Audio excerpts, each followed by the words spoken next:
أعوذ بالله من الشيطان الرجيم. بسم الله الرحمن الرحيم. ألف لام ميم ذلك الكتاب لا ريب فيه هدى للمتقين الذين يؤمنون بالغيب ويقيمون الصلاة ومما رزقناهم ينفقون والذين يؤمنون بما أنزل إليك وما أنزل من قبلك وبالآخرة هم يوقنون أولئك على هدى من ربهم وأولئك هم المفلحون. صدق الله مولانا العظيم. خدائے رحمان و رحیم کے نام سے میں شروع کرتا ہوں.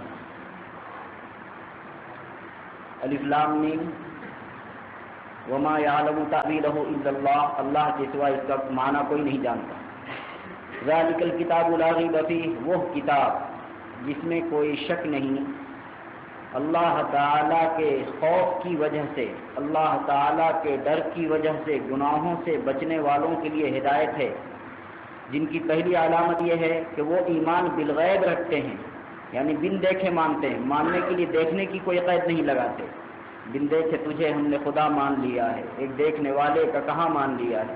وَيُقِيمُونَ الصَّلَاةَ، اور نماز کو برپا کرتے ہیں، پاؤں پہ قائم کرتے ہیں. نماز کو پاؤں پہ قائم کرتے ہیں، برپا کرتے ہیں. برپا کردن یعنی پاؤں پہ قائم کرنا. وَمِمَّا رَزَقْنَاهُمْ يُنْفِقُونَ، اور ہماری دی ہوئی روزی اور توفیق میں سے خرچے کرتے ہیں. وَالَّذِينَ يُؤْمِنُونَ بِمَا أُنزِلَ إِلَيْكَ وَمَا أُنزِلَ مِن قَبْلِكَ وَبِالْآخِرَةِ هُمْ يُوقِنُونَ، اور یہ وہ لوگ ہیں کہ آپ کی طرف جو کچھ بھی اللہ تعالیٰ نے نازل کیا ہے ان تمام چیزوں پہ ایمان رکھتے ہیں. یہ لوگ ایمان رکھتے ہیں ان تمام کتابوں پہ، ان تمام باتوں پہ جو آپ کی طرف اتاری گئی ہے، یعنی قرآن مجید پہ. وما انزل من قبلک، اور آپ سے پہلے جن نبیوں پہ جو بھی کتابیں اتاری گئی ان پہ بھی ایمان رکھتے ہیں. وبالآخرۃ هم یوقنون، آخرت پہ یقین رکھتے ہیں. تو پہچان لو ان کو، اولئک علی ھدی، پہچان لو ان کو کہ یہی وہ لوگ ہیں جو اپنے رب کی طرف سے ہدایت کی سواری پہ سوار ہیں. اعلیٰ استعلاء کے لیے آتا ہے، بلندی کے لیے، یعنی ہدایت پہ ہیں. واولئک هم المفلحون، اور یہی وہ لوگ ہیں جو کامیاب ہونے والے ہیں. بات چل رہی تھی تقوی کے متعلق کہ چند باتوں کو ملحوظ رکھنا ضروری ہے. پہلی بات تو یہ ہے کہ ہدایت اور تقوی کا مضبوط رشتہ ہے. ہدایت بغیر تقوی کے وجود میں نہیں آ سکتی. کوئی چاہے کہ تقوی بھی نہ ہو اور ہدایت ہمیں قرآن مجید سے مل جاوے تو قرآن ناپاکوں کے لیے نہیں ہے، یہ پاک لوگوں کے لیے. تقوی نام ہی ہے دل و دماغ کی تطہیر کا، یعنی پاک کرنے کا. تو پہلی بات تو یہ ہے کہ ہدایت اور تقوی کا مضبوط اور مستحکم رشتہ ہے، دونوں میں لازم ملزوم ہے. تقوی آئے گا کلام پاک سے ہدایت وجود میں آئے گی، اور ہدایت بقدر تقوی، جتنا تقوی اتنی ہدایت. تو سب سے زیادہ تقوی تو سب سے زیادہ ہدایت. دوسری بات یہ ہے کہ ہدایت کا تعلق تقوی سے ہے. پتہ چلا کہ معصیت سے نہیں ہے، تو معصیت سے کس چیز کا تعلق ہے؟ معصیت سے مصیبت کا تعلق ہے. معصیت سے کس کا تعلق ہے؟ مصیبت کا تعلق ہے. حتیٰ کہ فرض کر لو، حضور صلی اللہ علیہ وسلم فرما رہے ہیں کہ فرض کر لو کہ انی اخاف ان عصیت ربی عذاب یوم عظیم، اگر مجھ سے بھی معصیت سرزد ہونے لگے تو میرے اوپر بھی مصیبت آ جائے. اور یہاں تک مجھے کہنے دیجئے کہ اگر معصیت حقیقت کے اعتبار سے نہ ہو، صورت کے اعتبار سے معصیت ہو، تو بھی مصیبت کو کھینچ کے لے ہی آتی ہے. اس کی مثال غزوہ احد کو لے لیجئے. 50 تیر اندازوں کا ایک دستہ متعین کیا تھا. حضور اقدس صلی اللہ علیہ وسلم نے ایک صحابی کی نگرانی میں، ان کی عمارت میں، اور 50 تیر انداز تھے. رسول اللہ صلی اللہ علیہ وسلم نے انہیں وصیت کی تھی کہ معصیت مت کرنا، یعنی یہاں سے ہٹنا مت. پھر وہاں سے ہٹ گئے اور حضور صلی اللہ علیہ وسلم کی صورت کے اعتبار سے نافرمانی ہو گئی، معصیت یعنی نافرمانی ہو گئی. تو اللہ نے اپنی مدد کھینچ لی، اور جو آگے چل کر کے سیف اللہ المسلول بنے ہیں، یعنی شمشیر بے نیام، اللہ کی سوتی ہوئی تلوار، وہاں پہ وہ تلوار چھوٹ گئی، وہ تلوار وہاں پہ بھی بے نیام ہو گئی. اللہ تعالیٰ کے قبضے میں ہے، جس کو چاہے جس وقت چاہے جو چاہے سو کر دے. جو تلوار کر کے اللہ کے لیے بے نیام ہونے والی تھی، وہ تلوار آج بے نیام ہو گئی اور اس کے نتیجے میں 70 صحابہ شہید ہو گئے۔ اور شہادت اللہ اکبر کبیرہ، حضرت سید الشہداء امیر حمزہ رضی اللہ تعالیٰ عنہ کے کلیجے کو چبانے کی ناپاک اور مذموم کوشش کی گئی۔ اب آپ اندازہ لگا، حضرت عبداللہ بن جہش رضی اللہ تعالیٰ عنہ کے ناک اور کان کو کاٹ کر کے ہار بنا کر کے ایک درخت پہ لٹکا دیا گیا۔ حضرت مصعب بن عمیر قاری المغری استاد تھے مدینہ منورہ کے نوجوان خوبصورت وجیہ و شکیل، ان کے لیے ایک کفن اتنا کافی نہیں ہو سکا کہ پورا بدن ڈھک دے۔ سر ڈھکا جاتا ہے پیر کھلتا ہے، پاؤں ڈھکے جاتے ہیں تو سر کھلتا ہے۔ آخرکار پاؤں کے بھاگ ڈالے گئے اور سر کو ڈھک کر کے انہیں دفن کیا گیا۔ حضور صلی اللہ علیہ وسلم کے مبارک 2 دانت شہید ہو گئے، جس کے کو نکالنے کے لیے حضرت ابو عبیدہ عامر بن عبداللہ بن جراح رضی اللہ تعالیٰ عنہ جو عشرہ مبشرہ میں ہیں، انہوں نے حضرت ابوبکر رضی اللہ تعالیٰ عنہ کو اللہ کی قسم دے کر کے کہا کہ اس کو میں نکالوں گا۔ نکالا، خود کا ایک حلقہ نکلا، ساتھ ساتھ ایک دانت بھی نیچے ٹوٹ کر کے باہر ہو گیا۔ پھر دوسرا نکالا، دوسرے دانت بھی ٹوٹ کر کے باہر ہو گئے۔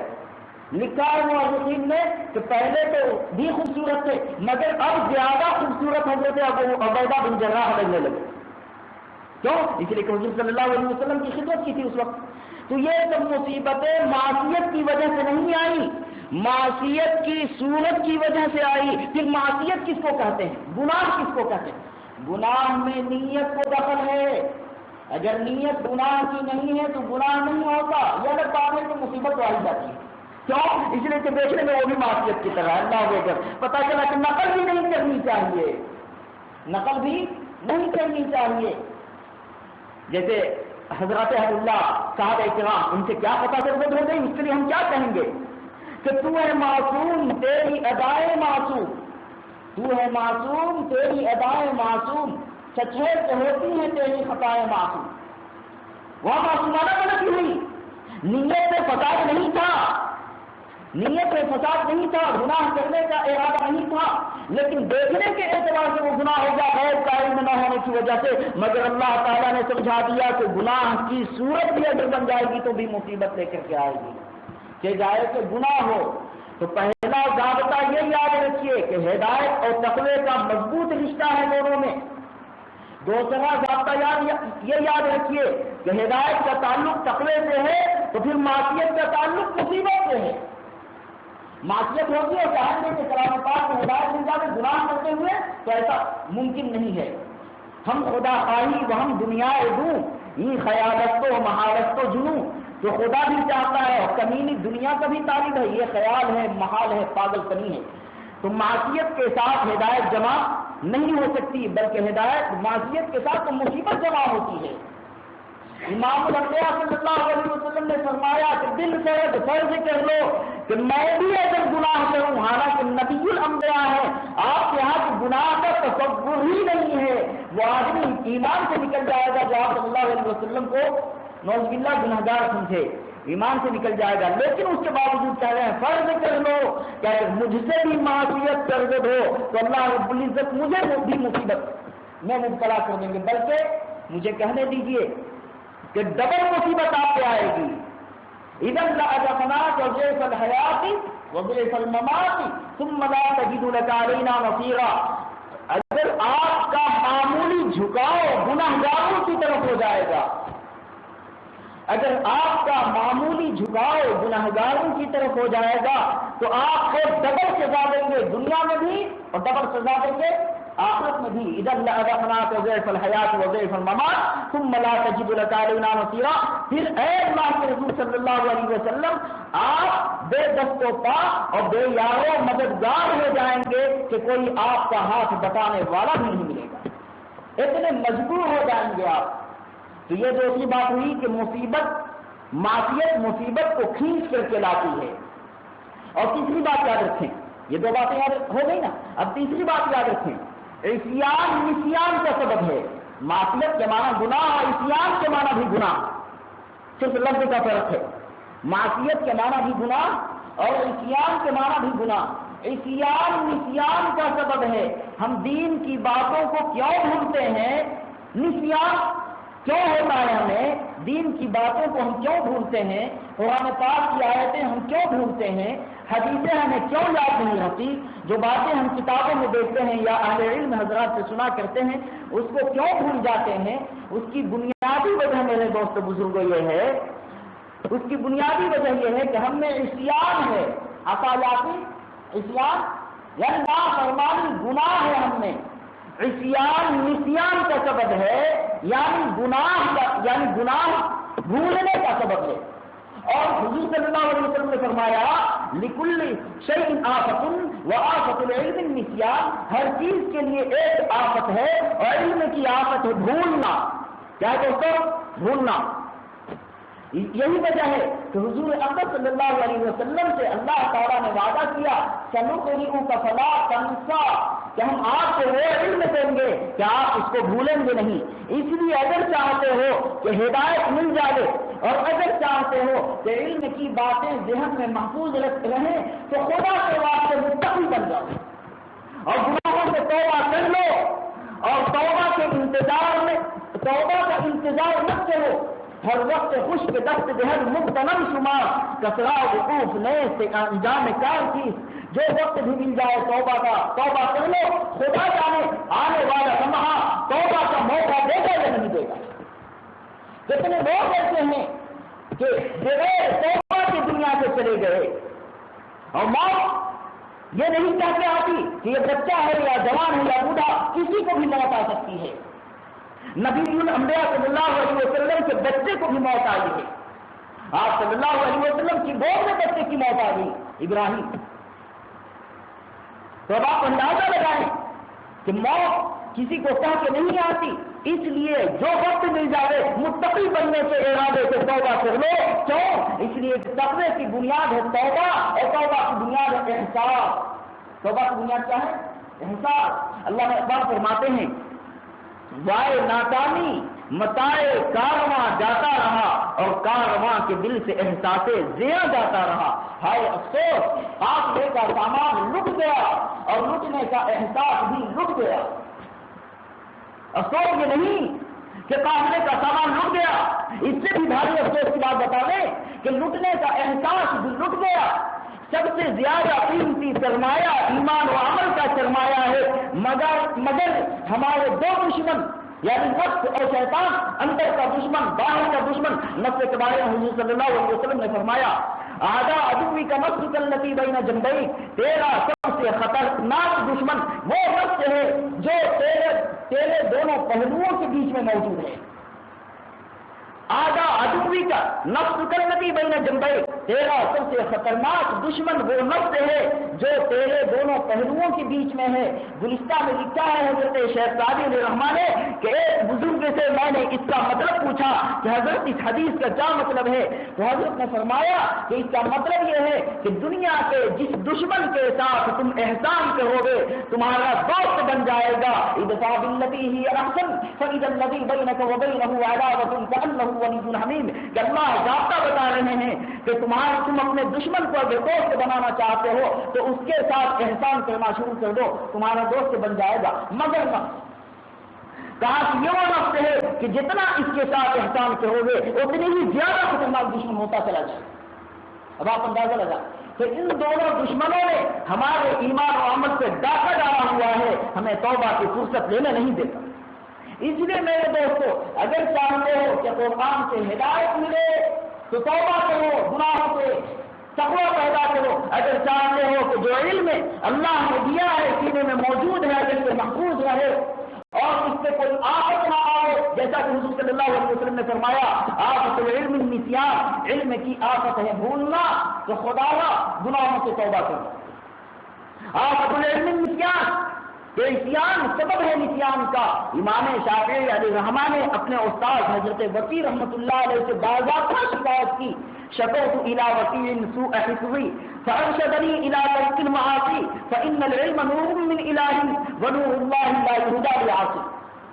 کہ میں نے امام بخاری رحمۃ اللہ علیہ سے شکایت کی فارشدنی، تو میرا ارشاد و میری رہنمائی کی انہوں نے اس بات کی طرف کیا شکایت کی کہ حضرت میں جو کچھ بھی یاد کرتا ہوں بھول جایا کرتا ہوں، تو حضرت نے فرمایا کہ بس ایک چیز سے توبہ کر لو کہ کبھی گناہ مت کرنا۔ کیوں؟ اس لیے کہ گناہ اور علم دونوں ایک جگہ جمع نہیں ہو سکتے۔ فإن العلم نور من الہی، کیونکہ علم اللہ کا نور ہے، ونور اللہ لا یہدی لعاصی، اللہ کا نور کسی کو ہدیے میں، کسی گناہگار کو ہدیے میں نہیں دیا جاتا۔ یہ اللہ کا ہدیہ ہے، یہ اللہ کا عطیہ ہے، یہ اللہ کا تحفہ ہے، یہ کسی گناہگار کو نہیں ملتا۔ تو گناہ اور علم دونوں ایک جگہ جمع نہیں ہو سکتے۔ یہی وجہ ہے کہ مسند احمد ابن حنبل میں ایک روایت موجود ہے جس میں 25 سوال ایک ہی مجلس میں ایک صحابی نے حضور صلی اللہ علیہ وسلم سے کیے ہیں۔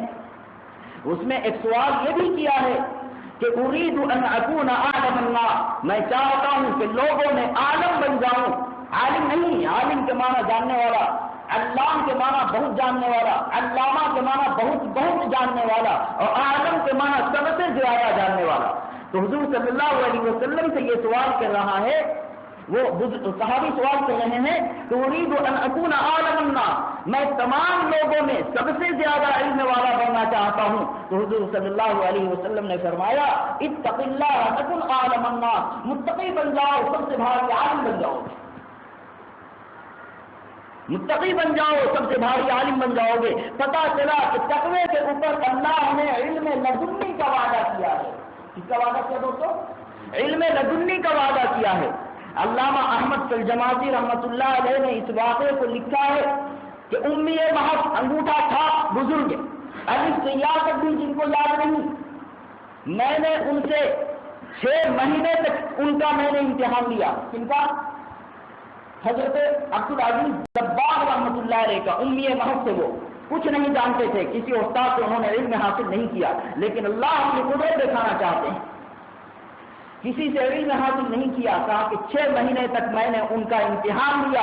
کون؟ علامہ احمد الجماعتی رحمۃ اللہ علیہ، وہ زمین کے سب سے زبردست عالم تھے، سب سے زبردست محدث و مفسر و مورخ تھے۔ انہوں نے امتحان لیا، کہا کہ 6 مہینے تک کلام پاک کی آیتیں میں نے پیش کی اور اس میں حدیث کو ملایا اور کہا کہ حضرت یہ آیت کہاں ہے؟ تو حضرت نے فرمایا کہ اتنا قرآن ہے، اتنی حدیث ہے۔ پھر میں نے ایک آیت پیش کی، حافظوا علی الصلوات والصلاۃ الوسطی صلاۃ العصر وقوموا للہ قانتین۔ کہا کہ حضرت یہ کون سے پارے میں ہے، اس کا کیا مطلب ہے؟ کہا کہ اتنا تو کلام پاک ہے اور بیچ میں جو صلاۃ العصر ملایا ہو یہ کلام پاک نہیں ہے۔ حضرت نے فرمایا 6 مہینے تک میں نے حتیٰ کہ اپنی طرف سے عربی عبارت بنا کر کے اس کو حدیث کا نام دے کر کے حضرت سے میں نے پوچھا کہ حضرت یہ حدیث کا کیا مطلب ہے؟ حضرت نے فرمایا کہ حدیث ہو تب نہ مطلب بتاؤں، یہ تو حدیث ہی نہیں۔ اب آپ اندازہ لگائیں، 6 مہینے کے بعد کہتے ہیں کہ میں حضرت کا حلقہ بدوش ہو گیا اور ان کے ملفوظات کو انہوں نے الابلیس کے نام سے جمع کیا ہے۔ عربی میں ہے، اس کا اردو ترجمہ بھی ہو گیا، الابلیس کے نام سے انہوں نے جمع کیا ہے۔ تو یہ علم کس بنیاد پہ ملا؟ صرف اور صرف تقوی کی بنیاد پہ ملا ہے۔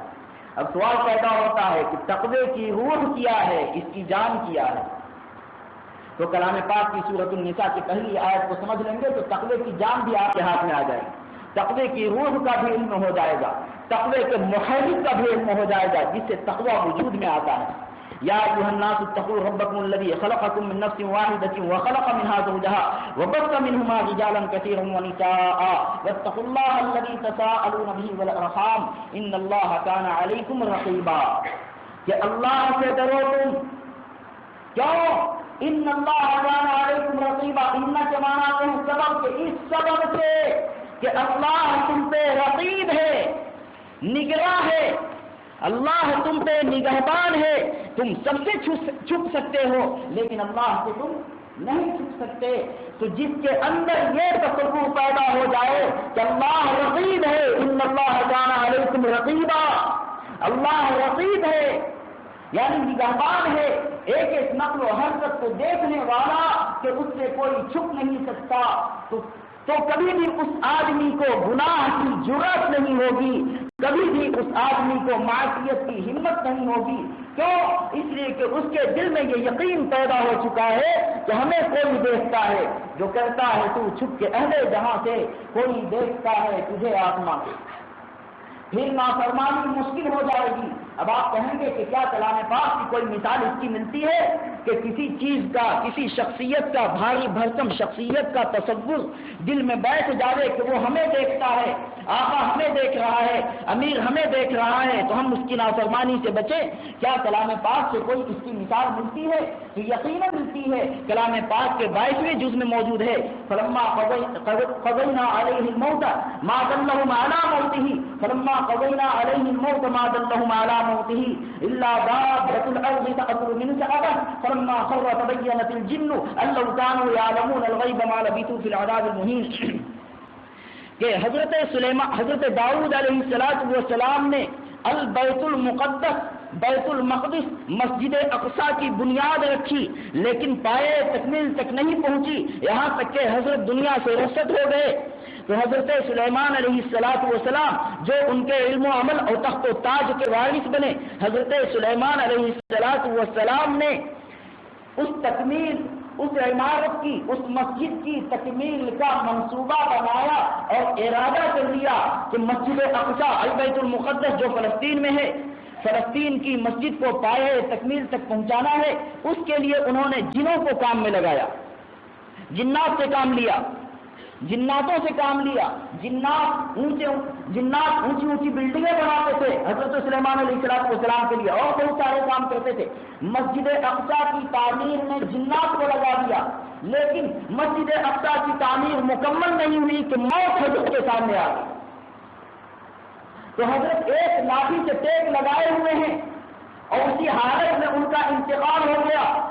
1 سال کا طویل عرصہ حضرت کے انتقال کا گزر گیا اور جنات سمجھ رہے تھے کہ حضرت دیکھ رہے ہیں ہمیں، اسی ڈر سے وہ کام میں لگے ہوئے تھے۔ یہ تصور، یہ سمجھو، یہ تصور کہ آقا دیکھتا ہے، بادشاہ دیکھتا ہے، یہ تصور کہ استاد دیکھ رہا ہے، شاگرد بدماشی نہیں کرتا، نافرمانی نہیں کرتا، یہ تصور کہ آقا دیکھ رہا ہے، نوکر نافرمانی نہیں کرتا، یہ تصور کہ بادشاہ دیکھ رہا ہے، رعایا نافرمانی نہیں کرتی، یہی تصور انسان کو گناہ سے بچانے کے لیے کافی ہے۔ تو اللہ نے صرف تقوی کا حکم نہیں دیا بلکہ تقوی کی بنیاد بھی بتا دی۔ واتقوا اللہ الذی تساءلون به والارحام ان اللہ کان علیکم رقیبا، اللہ سے ڈرو، کیوں؟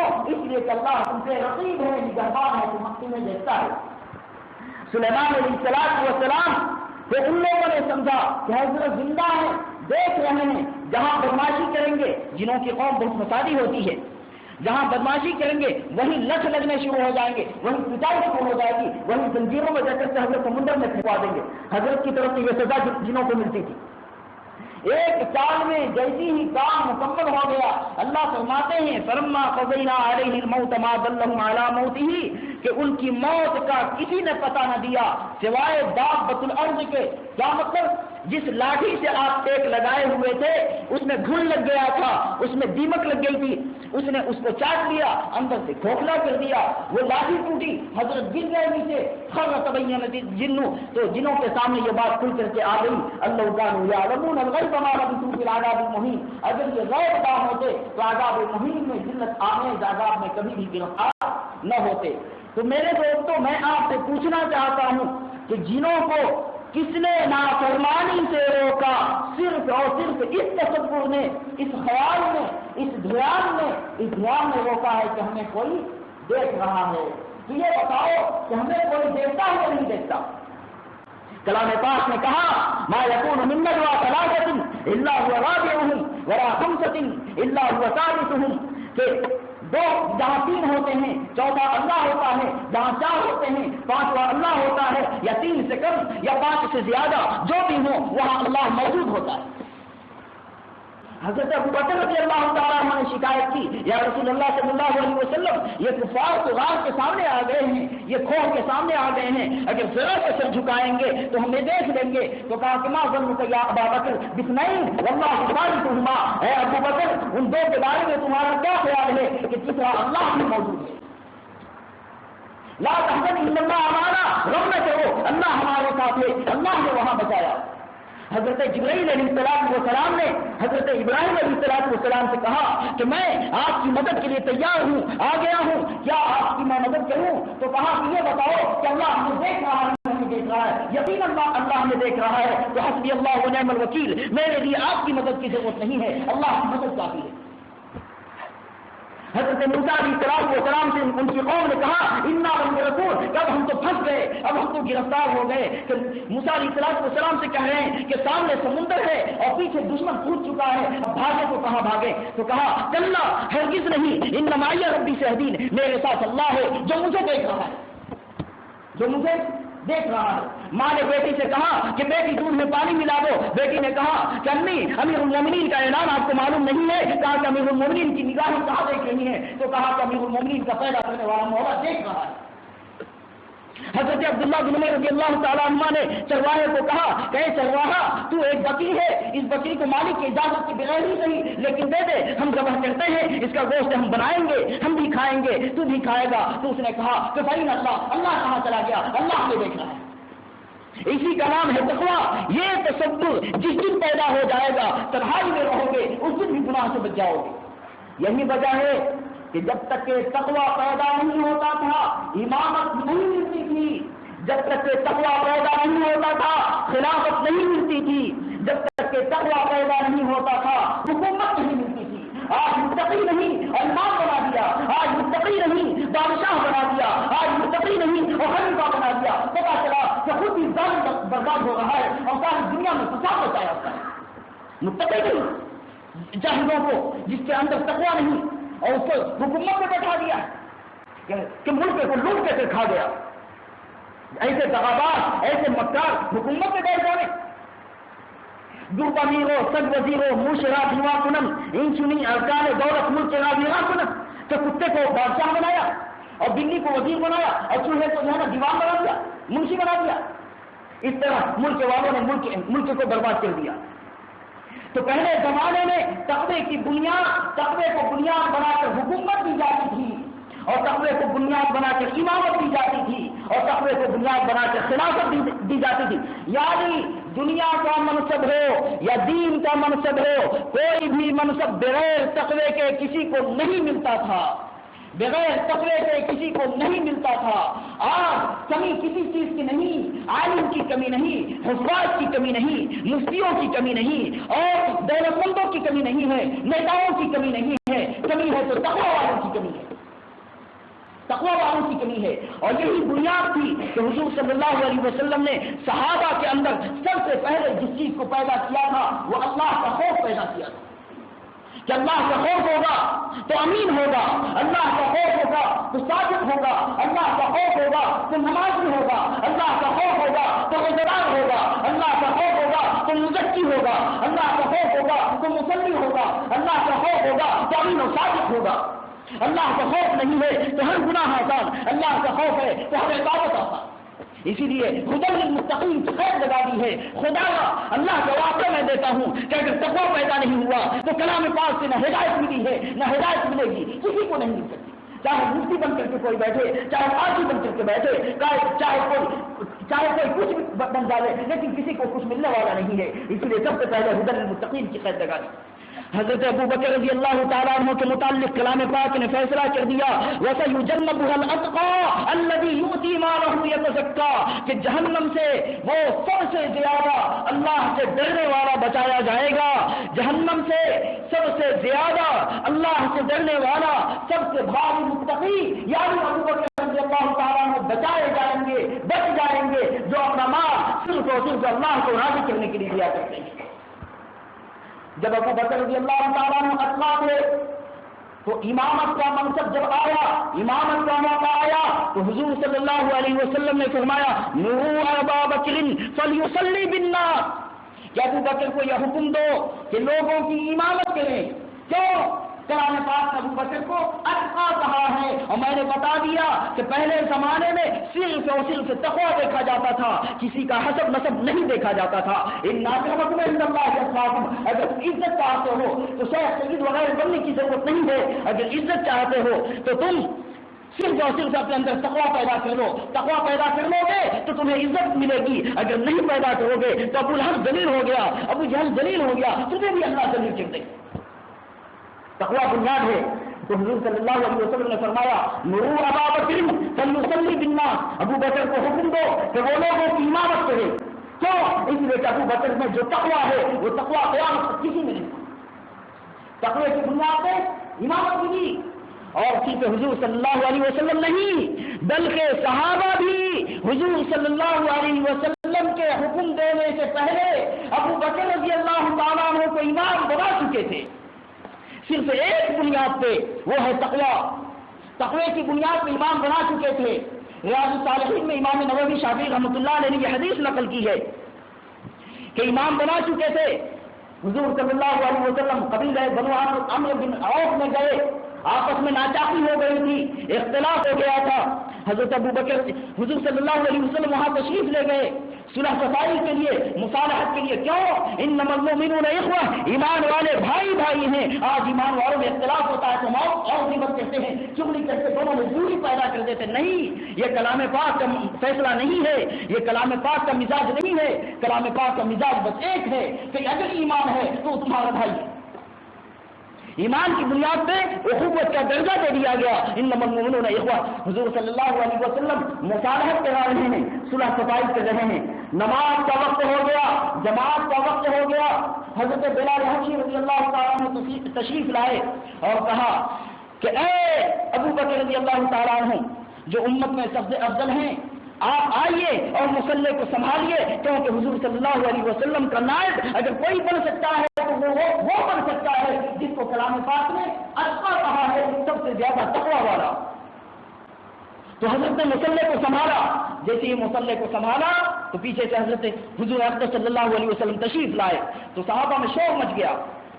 صحابہ میں شور کیسے ہوتا ہے؟ زبان سے نہیں بلکہ کالی پیٹنا شروع کیا. اس کو عربی میں التصفیق کہا ہے کہ جب امام سے کوئی خطا ضرورت ہو جاوے تو مردوں کے لیے تسبیح ہے, یعنی سبحان اللہ.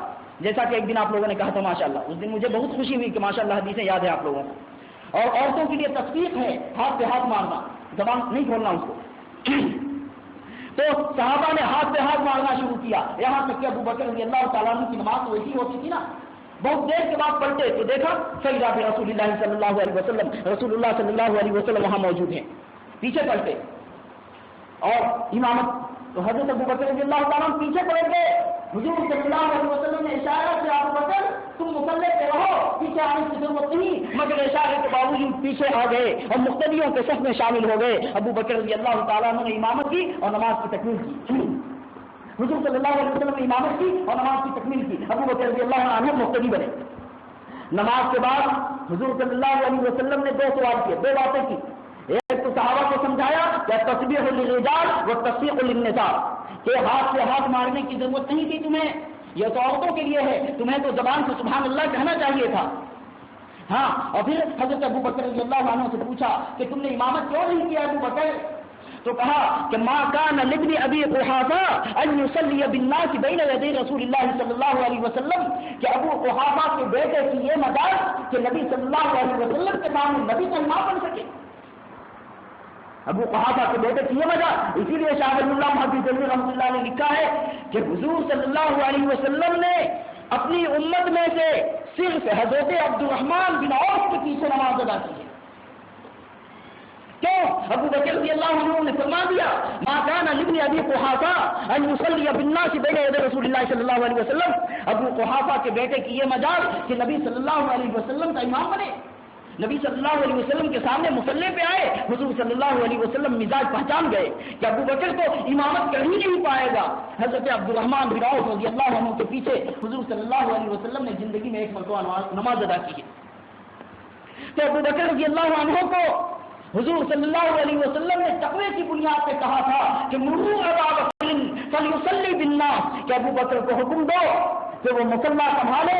لوگوں نے کہا, حضرت عائشہ حفصہ رضی اللہ عنہا نے کہا کہ عمر کو حکم دیجئے, ابو بکر کا دل بہت نرم ہے, جب آپ میں سے مصلی پہ جائیں گے تو روتے روتے بے ہوش ہو جائیں گے. وہ بہت ہی نرم دل ہے. کہا کہ نہیں جاؤ انہیں کو حکم دو, انکن سواہب یوسف, تم تو یوسف والی عورتوں کی طرح ہو. تم اس کی تفصیل ہے.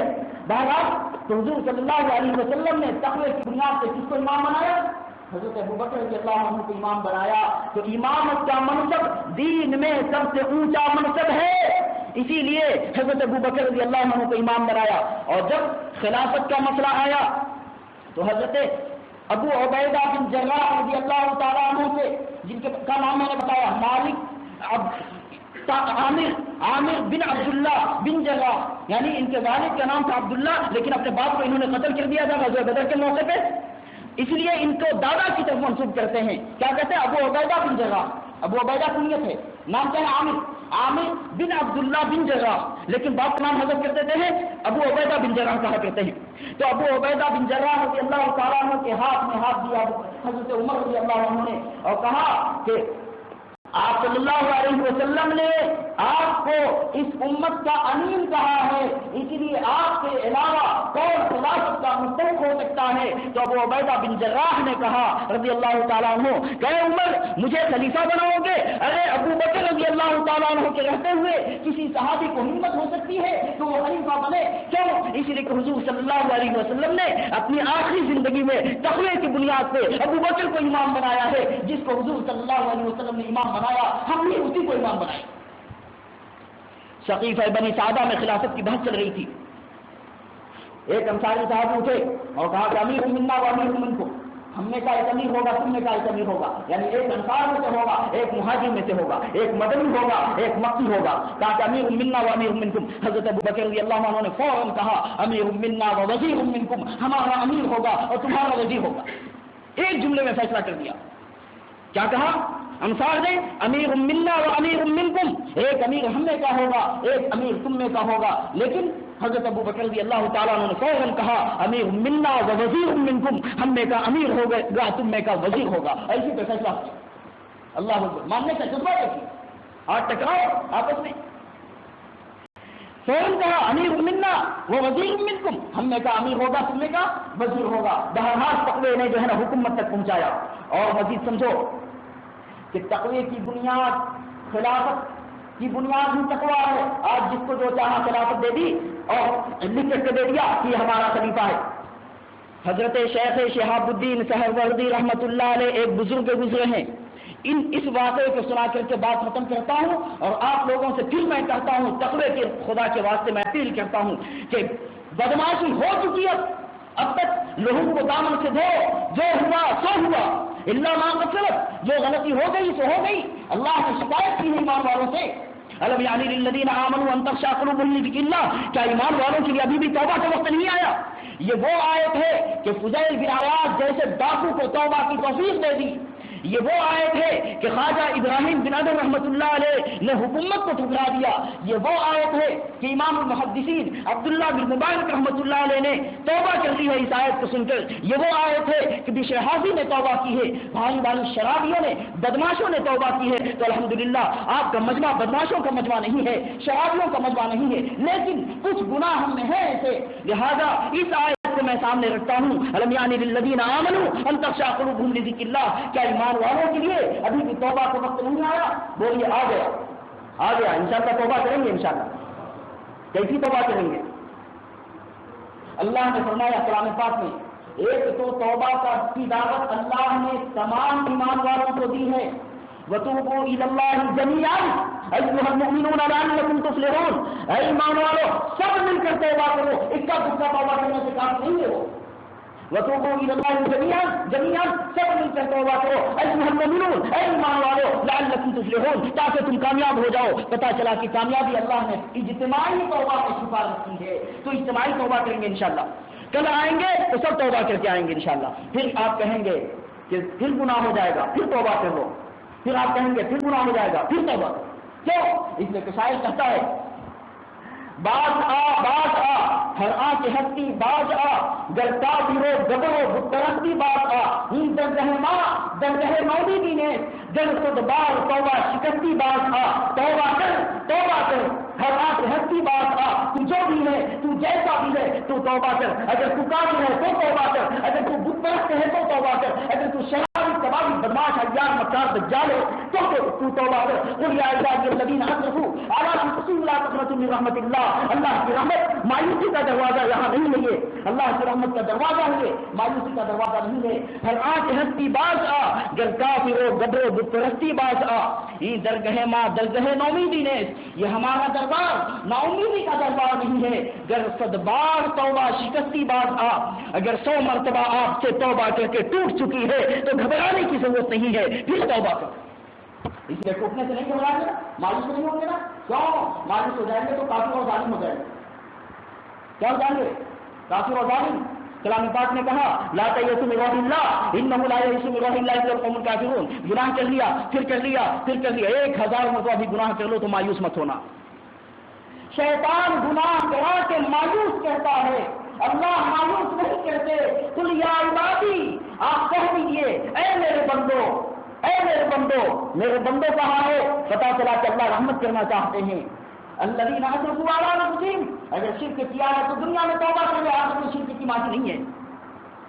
ظلم کیا ہے توبہ کر لے, بدماشیاں کی ہے توبہ کر لے, جو بھی گناہ کیا ہے میں تفصیلات میں جانا نہیں چاہتا, توبہ کر لے.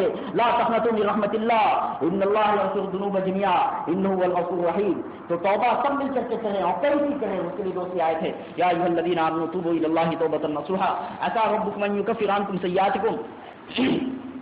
اے ایمان والو سچی پکی توبہ کرو. کیسی توبہ؟